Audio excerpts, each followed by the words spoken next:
एक वृहद कार्य हेतु मुझे सब कुछ त्यागना पड़ रहा है नंद, क्योंकि इस संसार में तुम मेरे सबसे प्रिय हो। सर्वप्रथम मैं तुम्हें ही त्याग रहा हूं। प्रभु, आपकी आज्ञा शिरोधारी है।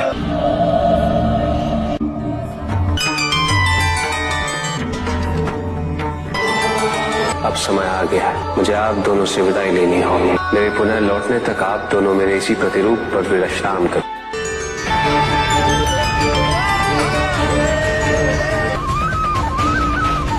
आपके वापस आने तक मैं इस स्थान पर आपकी प्रतीक्षा करूंगी। क्या कारण है स्वामी कि आपने अपनी हर प्रिय वस्तु और परिजनों का त्याग कर दिया है? पार्वती, चंद्र रूपी मुकुट पुरुष का अहंकार है और नाग रूपी माला उसका मोह है। जब तक पुरुष और स्त्री अपनी सभी भावनाओं, कुंठाओं, अहंकार, लोभ और मोह का त्याग नहीं करते, परस्पर स्नेह अवरुद्ध ही रहता है और इसी कारणवश मुझे इन सब का त्याग करना पड़ा। आपका कथन सर्वथा उचित है स्वामी। पुरुष और प्रकृति का मिलन नैसर्गिक अवस्था में ही होना चाहिए।